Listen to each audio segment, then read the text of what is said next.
Okay, Muriel, we're on part two, camera and crew. hmm So, yeah, take it away, camera. so I talked a little bit about the pre-production, and I think that's the secret of um, basically everything. But I guess I'll say two big things about it. I'll talk a little bit about pre-production, a little bit about like a little bit of on set and what I asked a bunch of my cinematographers to do, even with the strict rules and like what we're doing and the very specific meticulous planning around a shoot like that. So for the pre-production, it's interesting. I said that I don't really like using film references or like existing motion picture references. I think it's a little bit, maybe not killed, it's a big word, but like takes away from creativity.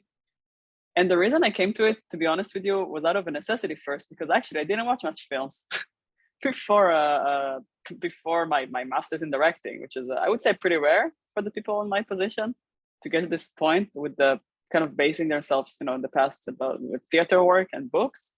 I wasn't a cinephile at all. I grew up on like stories and things in my head. And sport. The only things I watch are like action films, the really bad ones that my dad watched.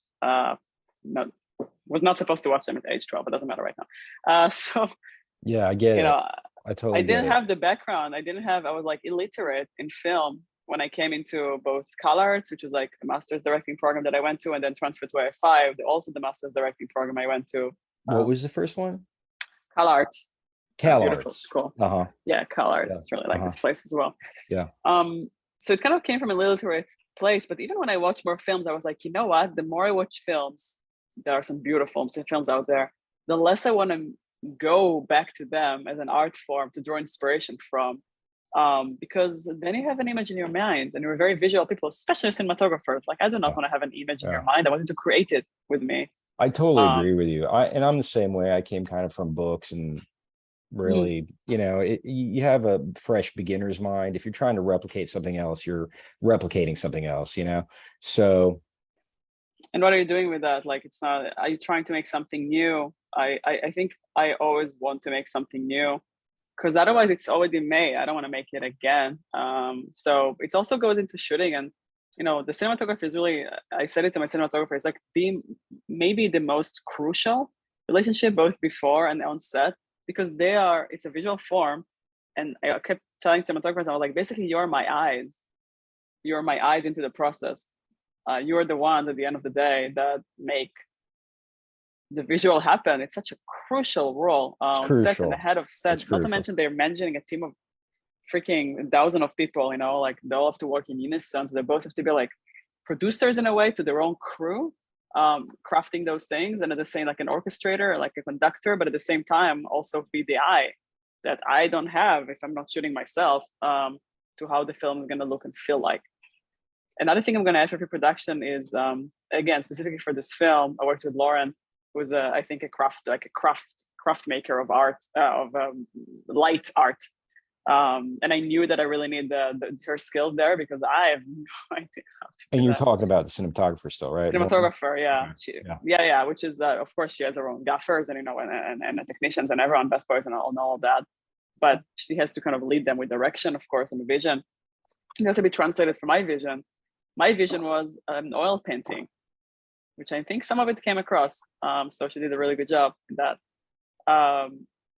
But that is tough. How do you do that? How do you do that with like Alexa? And how do you do it, when there's um, such a wealth of resources? Interestingly, like how do you craft this really limited resources um, environment in a place where you have 60 people on set, and all the equipment that you may need from Alexa and Area Flex and what's not?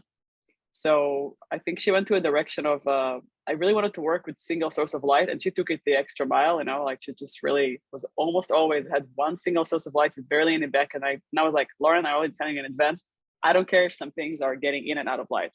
I want it to be gritty, please, because otherwise I wouldn't believe it. If it's a shiny, always lit, this kind of, there's a bit of an AFI practice of like, the kind of the classic, right? Like, light everyone and bouncing, and like kind of there's a lot of art in that and chemistry in that, and then how they craft a way in which everything is seen. I don't want everything to be seen. It's a European, World War II Polish poor household. first of all, they wouldn't have a lot of light because it's expensive. And second of all, I want us to focus through this single source of light or limited source of light into the action that we want to focus on more than the other action. So it's almost like a mechanism of focal point. Yeah. So we did that. And the other thing that I mentioned is that I wanted to be textured, which is like what I mean by that. And I was like, I want to create texture from the image, not just in the limitedness of it, but in the, it's really hard. How do you create texture? How do you do that? She did an enormous amount of tests with filters, tons, like really a lot of types. And we would watch them before. We did a lot of testing on fire. There was a really big shot, really important shot for fire. Actually, what we ended up using is because we couldn't do fire on set, we used a test shoot. And do you mean fire we did? Do you mean light filters for the lights? Or for the camera? She did a bunch of work for both. First of all, there was actual fire, and I wanted to make sure we have this shot of the actual fire. One of these places, because of the texture and the sun, I needed it to be real. Definitely could have been anything like stock. I wouldn't go for that. Didn't find anything close to what we need. And you will be really intrigued to know that the actual shot of the film, that's the fire shot, is a very slowed down. Fire is fast. We went very, very, very slow, and we could not imagine this if we didn't do the testing. So in the testing, we did a lot of speeds, and Lauren was like, I think the fire actually, I don't know if it's, the slow motion feels actually very right to the tempo that you wanted. Yeah. And then we watched it together when we selected. So it's all this is pre-production. How would you know what filters to pull? How would you know how to, you can't do that on the spot. Maybe you can try, see what happens. If you don't have, if the stakes are high, you're wasting 3 days time instead of 5. You don't have the time. You have to be so prepped, so sharp. And that's what brings me to the second thing, which I'm just gonna kind of close on for the cinematography and crew, especially the camera department, which is just big. Was that with all of that, and with kind of, I have a bit of a methodology of both rehearsals, and I do love shooting on film for that reason of sacredness, and for the mechanism that kind of pristines the process and creates this like tension on set that I do need in a lot of my films so far. With all that, do you mean shooting on film, the actual medium? Yeah, I mean, as far as I possibly could, I would love that, because there's a texture you can't gain with digital. You just cannot. There's a texture you cannot gain with digital. The motion is not the same. And even telecine, although it's a digital process, it does transfer the motion in a different way from the negative. So I'm a big sucker for film. But you don't have the money. And sometimes you have to do other stuff. And sometimes you have restriction, which is okay. So we actually worked with a lot. So we painted and we colored the lot in advance to match a film vibe. And we created our own lot so that when I see it, I'm a very visual director. When I see the little viewfinder, the little kind of the monitor that I have, really. Oh, you mean the? Sorry, are you talking about the lookup table? Yeah. So you created your own table. Yeah, I think that's what the LUT. That's what it stands for. Yeah, LUT. The lot. Yeah. Yep. I don't know technical terminology. I was like, I need to see as much as it's gonna be looking like, and the other was like, okay. So we had to create this lot in advance, and then I had to see it because own unique filtered look and feel for the entire picture. Yeah. Yeah. Color correcting. Yeah. At least close to what we have in mind, because I knew she's going to do some tricks and they're going to work later, but I really wanted to see as close as I can to what it is, to get a sense, right? To let them run. And yeah, I'm very specific on visuals, so I needed it to feel secure. So that was just for that. So that's awesome. So you actually had that going into production. You had your own unique look and feel. You had it color corrected. You had it. Yeah. Okay. Awesome. Pre-production. And then we, of course, adjusted it, but it was such a great starting point. You can just plop it in and make adjustments instead of starting from scratch. So let's see what's going to happen. We already know what we want. That's a really we already know. We already know what we want. That's awesome. And not only that, actually. So here's another thing that I shared also with my cinematographer before. Is colors. I think about colors and motion and shapes and texture before I even think about the editing. And there's colors and motion and tempo to different scenes, and there's an emotional journey throughout the film. I use pencil colors for some scenes, how I see them. Just a communication tool, right? You can of course break it apart, but if I don't put what's on my brain first, You don't have a starting point. So So you're sketching out in colored pencils some scenes. I Is that just what you're put the palette of the scene. And interestingly, many times it's actually connected, not many times, always, it's connected to the vibe of the scene, to the, if there's a contrapunct, like if there is like, let's say a very, you know, a very cold scene or a very Yeah. kind of intense scene and you actually place it in the sun, which is sometimes what I have in Yeah. mind, like then I have these colors already in place. And if you have a dichotomy of colors, you have a contrast of color, if you have three portions of color, like a little bit of color theory, I just put it down for myself for the scenes, as long as as the emotional trajectory of So each you're not scene. necessarily doing a storyboard with these I colors. put colors on a page. No, I Okay. don't know. Yeah. I just put the colors that I have in my head for the scene. Yeah.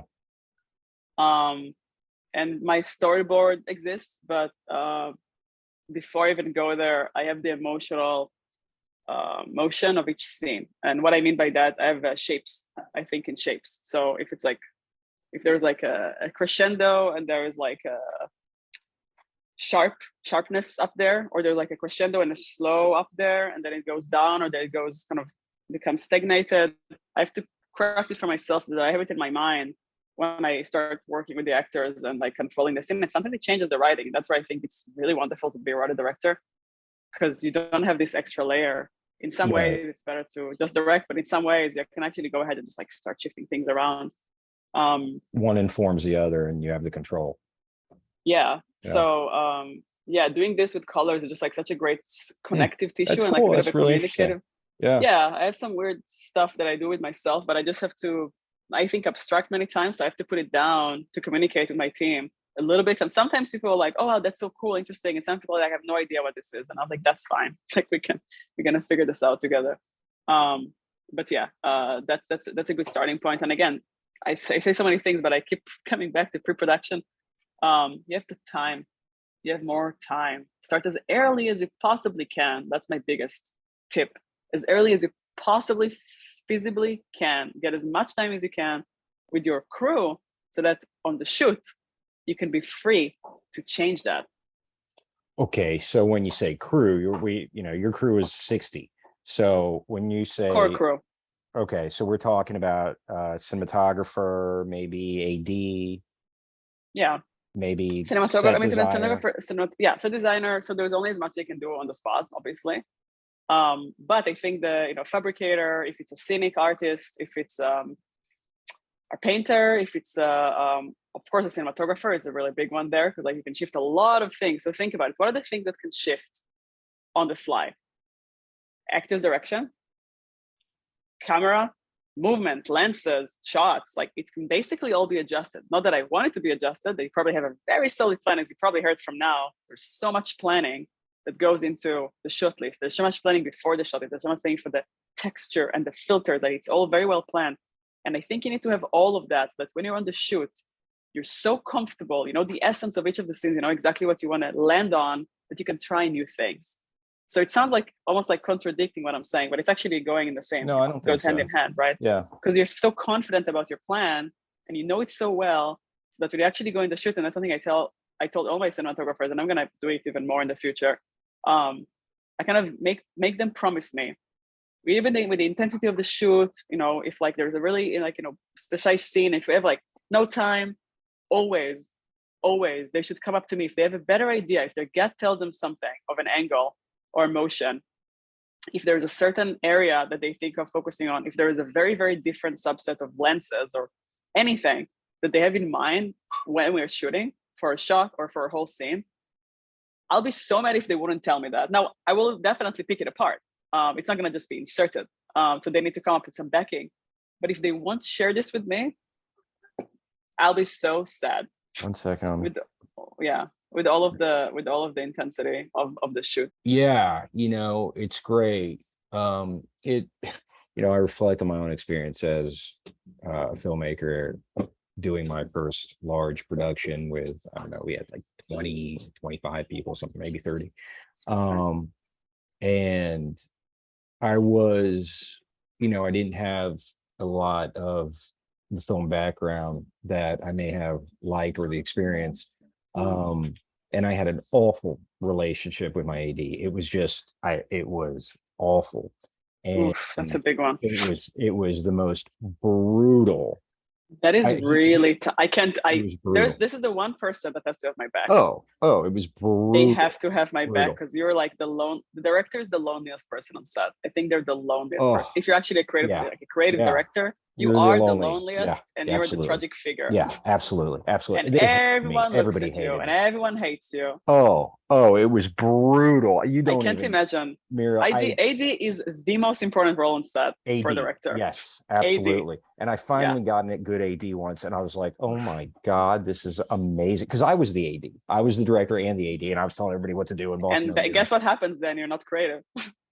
Yeah, it definitely impedes that. You know, I think ADing is like the opposite brain. I don't think it is literally you're right. You're technical, analytical, best time usage, whatever. And the other one is like you're free and crazy and thinking and creating. Yes. It's impossible to. It's just I don't know how you did that. It was a nightmare. The film actually turned out well. It was amazingly, you know, I had to get a replacement director. They quit on the last day of shoot, and it was a 5-day shoot, and I worked with child actors, so all of this is very intimate to me, you know, what you're talking about. And you know, as much pre-production as we did, you know, the critical piece was not having a strong AD for me on that particular shoot, and the relationship with the cinematographer. And so I think that, you know, goes to your point about, you know, that really that partnership that starts pre-production. And, you know, it's really, I think one of the things, you know, around that I learned is that it's really you got to, you know, vibe, and it has to be really a creative partnership first. It can't be about. I have something to add. Yeah, I'm gonna add about that because we had a really tough shoot. Yeah. And this most strenuous relationship, which was I think the most important one to nurture, to be honest, other than the AD, is with my cinematographer. We had a really tough time shooting together. And I think the core of it was the fact we didn't shoot before. Like the testing was done separately and it was not with actors. Like didn't have an experience before. So first day of the shoot, we prepped everything was ready to go. And quite literally, like everything for me was a bit off axis. And I couldn't put my finger on it. And I was like, why is it off axis? Like to me, it was like a little bit, I was like, why is the eyeliner like a bit below? And it was to me, right? Of course it's subjective, but I'm the director. So like it is important, you know, maybe what I'm thinking. Yeah. It was so tough because I felt like actually artistically and inspirationally, we were aligning 100. We're like one of the strongest teams going into a shoot. We did the best pre-production. I mean, I don't know. We had really amazing pre-production, but we didn't shoot together before as a test. And just our chemistry was quite literally not seeing eye to eye in the most technical sense in the world. Yeah, but it's so critical because when you get to that point and you're telling a cinematographer, no man, you gotta the eye line's off, or you gotta, you know, the split is kind of, it doesn't feel right, whatever, you're starting to move their gear and they're gonna get super touchy about that. Absolutely. Like, and they should. Okay. Absolutely. So how do you? So I think here's the thing that I learned so much from this process. It was a really tough shoot and I learned a lot. So I'm really happy that it happened to me. Of course, I wish it didn't, but you know, sometimes you have to learn by doing. Hey, that's how we fall, we get back up. You know, we keep pedaling. Communication. Yeah. Any communication, it doesn't even freaking matter. Like if you're good at it, if you're bad at it. I am an introvert. I think crazy things in my brain. I come up with ideas on the fly, like a lot. Not for, you know, every single shot, obviously, but many times I'm like, okay, I have to solve. You know, I'm going inside in my brain when I have to think. I don't speak outside. I am. Yeah. And then I come up with a solution. And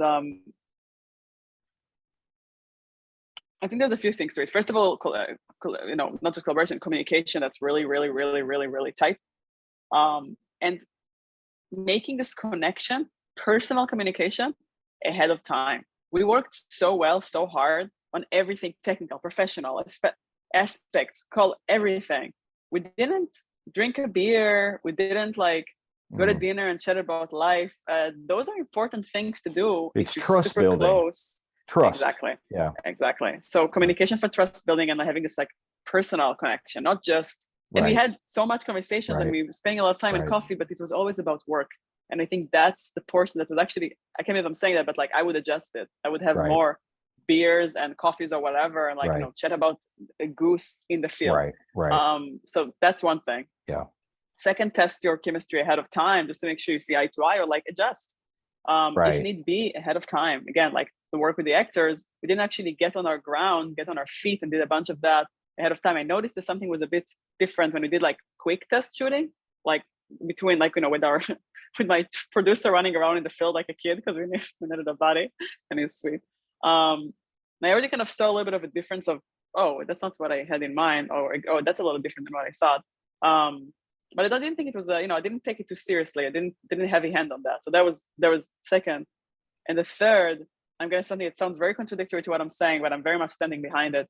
Bloop it. When shit hits the fan on set, you have to get your shit, you have to get things done. You freaking get things done.